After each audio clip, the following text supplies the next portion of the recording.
right, this morning we are getting back to The Law of God series, which is part of the series we've been doing on the Sermon on the Mount from the teachings of Jesus. And so this morning we're going back to the Old Testament. We've been focused mostly on the New Testament. This morning we're going back to the Old Testament, and when you think of the Old Testament and the Law of God, what's one of the things that you think of? Law of God from the Old Testament. 10 Commandments. 10 Commandments, very good. Okay, let's see how many of them we can name out of the 10. Shout them out if you can think of any. Love the Lord your God, or not that, honor the only one God. Yep, no other gods before me. No other gods before me. Yep. Honor your mother and father. Thou shalt not steal. Thou shalt not steal. Thou shalt not covet. Thou shalt not covet. Thou shalt not bear false witness. Very good. That's 5. No graven images. No graven images. Thou shalt remember thy father and thy mother.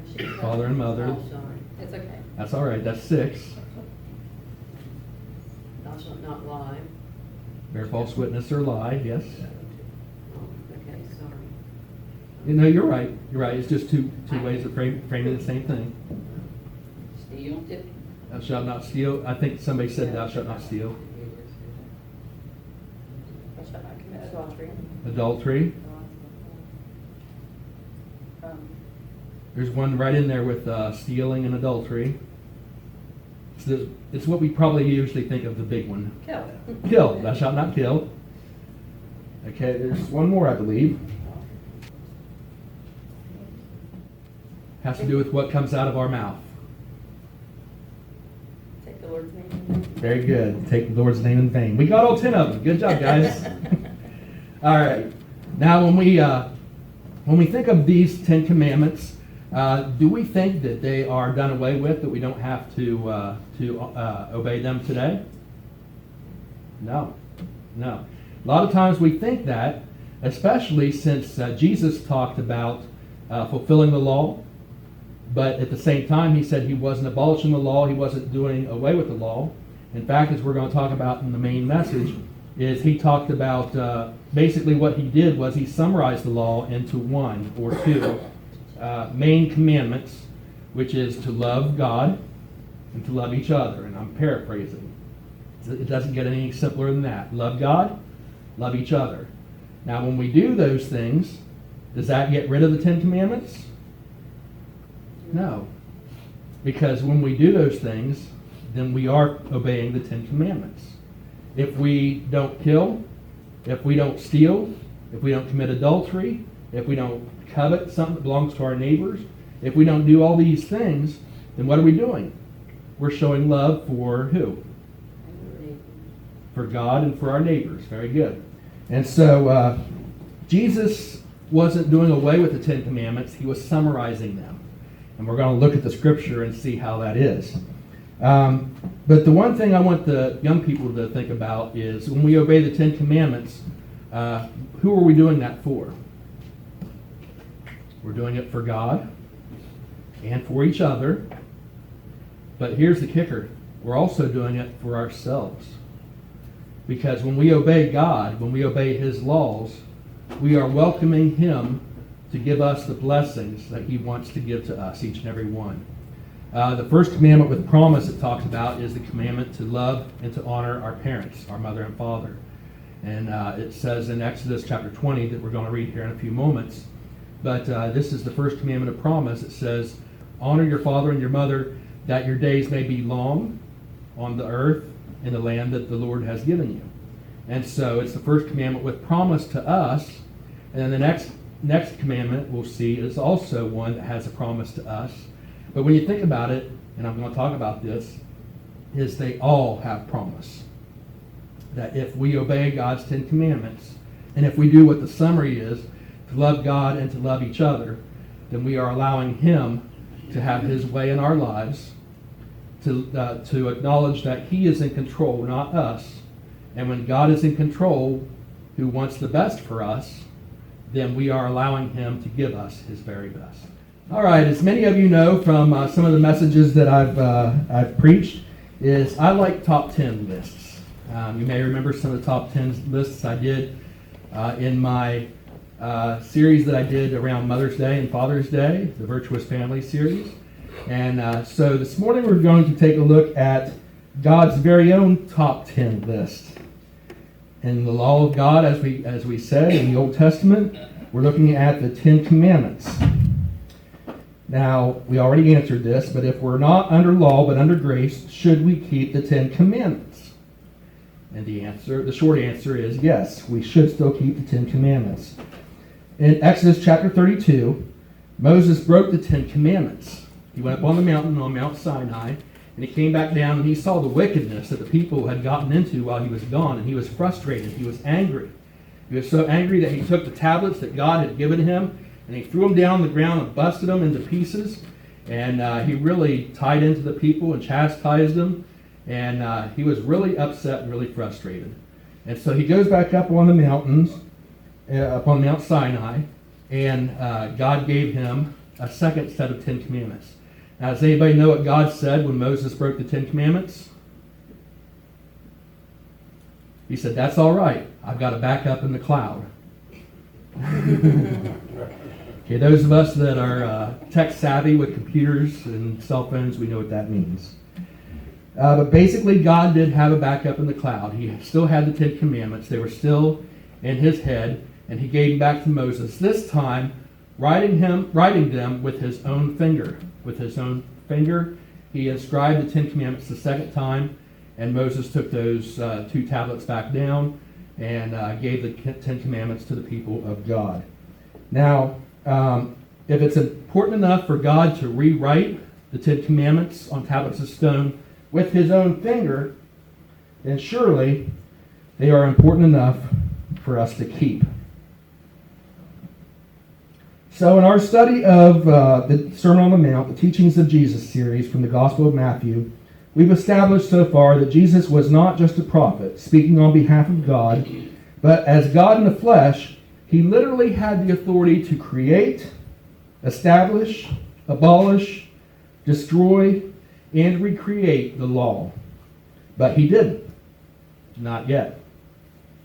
And the law and the prophets would not be changed by one mark or by one letter until he would fulfill it and everything be accomplished. We've talked about what that means, about how he accomplished part of it, but not the complete thing. And we are still here on this imperfect world, and so the law and the prophets are not completely done away with until he returns to finalize everything one last time. We saw that he did fulfill the law, establishing a new covenant with God's people from all over the world. Not just Jews, but also Gentiles, and that includes us. Anybody not of Jewish heritage is a Gentile. And so he included us in his new covenant. And this is summarized in the great commandment to love the Lord your God with all your heart, soul, and mind, and to love your neighbor as yourself. And this great commandment doesn't cancel out God's law, but summarizes it. And today I want to illustrate that to you through the 10 Commandments. So let's turn in our pew Bibles to Exodus chapter 20. It's on page 118 if you'd like to follow along. Page 118 in your pew Bible. Exodus chapter 20, beginning with verse 1. And God spoke all these words. I am the Lord your God who brought you out of Egypt, out of the land of slavery. You shall have no other gods before me. You shall not make for yourself an idol in the form of anything in heaven above, or on the earth below, or in the waters below. You shall not bow down to them or worship them, for I, the Lord your God, am a jealous God, punishing the children for the sins of the fathers to the 3rd and 4th generation of those who hate me, but showing love to 1,000 generations of those who love me and keep my commandments. Now I want to pause here just for a second.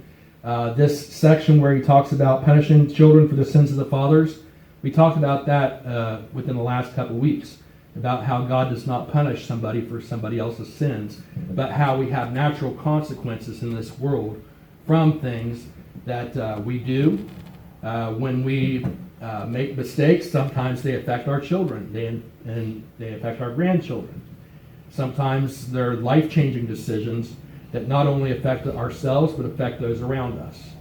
And so it's not a punishment from God, but it's a natural consequence of the world we live in. But God shows love to 1,000 generations, to those who love him and keep his commandments. Verse 7. You shall not misuse the name of the Lord your God, for the Lord will not hold anyone guiltless who misuses his name. Remember the Sabbath day by keeping it holy. 6 days you shall labor and do all your work, but the seventh day is a Sabbath to the Lord your God. On it you shall not do any work, neither you nor your son or daughter, nor your manservant or maidservant, nor your animals, nor the alien within your gates. For in 6 days the Lord made the heavens and the earth, the sea and all that's in them. But he rested on the seventh day. Therefore the Lord blessed the Sabbath day and made it holy. Now we're going to pause once again. And I want to talk about these first few verses these first few commandments that we just read. Do you notice anything that every one of them, number 1 through 4, have in common? I already briefly mentioned this, kind of touched on it, but it has to do with love. But what do these 4 specifically have? You and God. That's right, exactly right. They are between you and God. No other gods before me, no graven images. Don't take the Lord's name in vain. Remember the Sabbath and keep it holy. These are all summarized by the great commandment of loving God with all your heart, your soul, and your mind. Now these, the first half of the 10 commandments, are all about loving, honoring, serving, and respecting God, which brings us to verse 12. Honor your father and your mother, so that you may live long in the land the Lord your God is giving you. You shall not murder, you shall not commit adultery, you shall not steal, you shall not give false testimony against your neighbor, you shall not covet your neighbor's house, you shall not covet your neighbor's wife, or his manservant or maidservant, his ox or his donkey, or anything that belongs to your neighbor. All right, now if the first half of the 10 Commandments focused on loving God, then what do you think is the focus of these, the second half? Loving your neighbor. Exactly. Loving each other, our fellow man. Honor your father and your mother. You shall not kill. Don't commit adultery. Don't steal. Don't bear false witness or lie about your neighbor or give false testimony. And don't covet or want your neighbor's possessions for your own. So as you can see, when Jesus said that the greatest commandment was to love the Lord your God with all your heart, with all your soul, and with all your mind, and the second was to love your neighbor as yourself, he wasn't changing the law of God, but he was summarizing it. For the sake of grace, he eliminated the 613 Mosaic rules and regulations we talked about before that oppressed mankind. And for the sake of simplicity, he summarized the 10 Commandments down to 2. Nobody could keep all 613 of the Mosaic laws.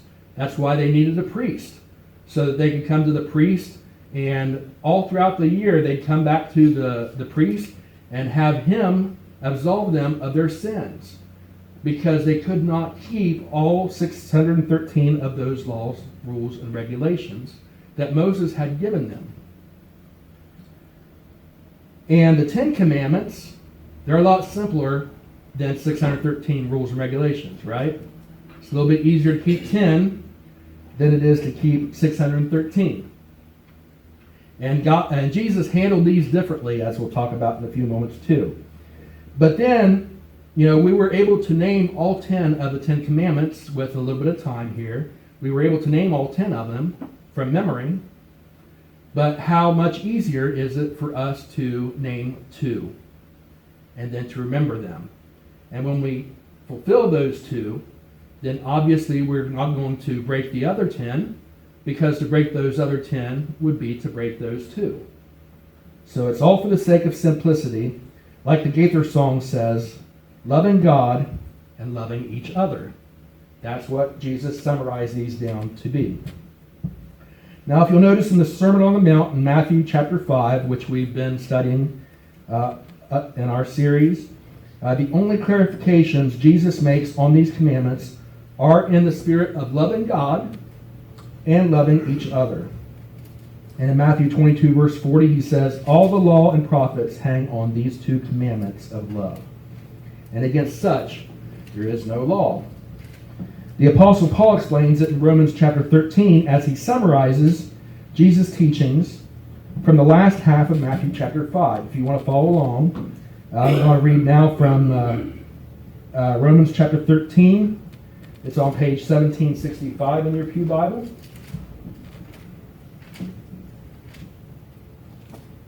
Romans chapter 13, begin with verse 8. And this is the Apostle Paul speaking. Let no debt remain outstanding except the continuing debt to love one another. For he who loves his fellow man has fulfilled the law. The commandments: do not commit adultery, do not murder, do not steal, do not covet, and whatever other commandment there may be are summed up in this one rule: love your neighbor as yourself. Love does no harm to its neighbor. Therefore, love is the fulfillment of the law. So the first 4 commandments are about our love for God, and the last 6 are about loving each other. Interestingly enough, though, the 4th commandment pertaining to the Sabbath is also about ourselves, as we'll see later when we focus on that commandment specifically. Because although it's a Sabbath to the Lord our God, it's also a Sabbath for our benefit. A day of reverence, but also a day of rest and relaxation. The 5th commandment is also for our benefit as well. It is the first commandment with promise that we may live long and prosper in the land that the Lord God has given us. In fact, every one of the 10 commandments is for our benefit. Yes, God is a jealous God, wanting us to give him the love, honor, and respect that he deserves. But he doesn't need us. And when you understand that fact, you realize just how beautiful the gospel is. God is God. He is perfect. He is complete. He is all-knowing, all-seeing, and all-powerful. Anything against his perfect will that he allows is purely out of love for us, giving us free will. But ultimately, he is in control. And God, who is that powerful, certainly doesn't need us. But he loves us. And he wants us. He's the all-powerful creator, and we are just lumps of clay. He knows everything, but we, as Game of Thrones fans may get this reference, we know less than Jon Snow. He sees all, but we are like blind men on a moonless night. With him, all things are possible, but without him, we can do nothing. Without him, we are nothing. But in him, we are everything. And that is true, perfect love. Everything that we have, everything that we know, everything that we are comes from him. There is nothing that we can give him that isn't already his, except for one thing. And can anybody guess what that is? Our love, ourselves. And in the end, that is all he really wants. A lot of times we look at this world and we see all the beautiful things in it and we think, I want that. You know, I want a new car. I want a fancy house. I want a big family. I want a great job. I want a career that takes me around the world to see all the beautiful sights. I want this. I want that. We see the new gadgets on TV and we think, I want that. We see the newest smartphone come out and people line up for days ahead of time at the store waiting for it to open so that they can be the first one to get the newest craze that hits the stands. We are nothing without God. And we could offer all of our possessions, all of our wealth to God. When we leave this morning, we're going to leave our tithes and offerings in the plate back there. These are a few of the things that he has already given to us. He has placed into our care. These things already belong to him. There is nothing that we can give him, including all these possessions that we look at and we see and we think, I want that, I want that, I want that. We could give every single one of them to him. When the rich young ruler came to Jesus and said, what must I do to be saved? Jesus said, sell all your possessions. Get rid of everything. Of course, what he was getting to was greed. He wasn't saying that you can't have possessions in order to get into heaven, but he was saying you can't let your possessions own you. You cannot let them control your life. You cannot be ruled by the things of this earth that you want to possess. But even if that young man had sold all his possessions and given them to God, it would have meant absolutely nothing if he had not been giving God his heart at the same time. That's all God really wants. It's the one thing that we can give him that is truly ours to give. Our hearts, our souls, our undying love.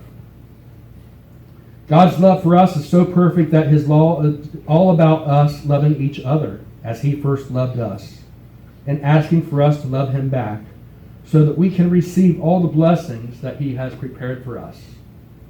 All these things that we want, they are gifts from God. But he says if we seek first his kingdom and his righteousness, then he will provide all our needs. And he will go beyond that and provide the desires of our hearts, if our hearts are pure and seek first his kingdom and his righteousness. So Jesus tells us not to worry about the things of this earth, trying to go around collecting them, but to collect God's love and to give back to him our love in return. And that is the focus of his law. It is not on us getting things or on us protecting our things, the things that we collect. You know, you think about do not steal, do not covet. These are things that you would think of that are to protect our belongings. But that's just looking at the very surface, and you're missing the whole point of God's law if that's what your focus is when you think of these commandments. They are all about love. Love for God, love for each other, and God's love for us. So when we think about God's law, let us not think of it as oppressive, but rather liberating. Not that it holds us back, but that it sets us free. Free to live, free to love, and free to inherit God's kingdom as his beloved children. Let us pray. Hey everybody, thanks for watching today's program. We hope you enjoyed it. If you did, be sure to hit the like button, comment down below, and subscribe so that you'll know when we add new videos. If you'd like to join us in person, we're at the Highland Ridge Community Church at 2200 Highland Ridge Road, Lowell, Ohio, 45744. We'd love to have you join us. Our Sunday morning services are at 9 o'clock a.m. every Sunday morning. In the meantime, you can find us online. Just search your social media for the keyword Pastor Kevin HRCC. That's Pastor Kevin HRCC. Thanks again for joining us. We'll see you next week. Thanks for watching, and God bless.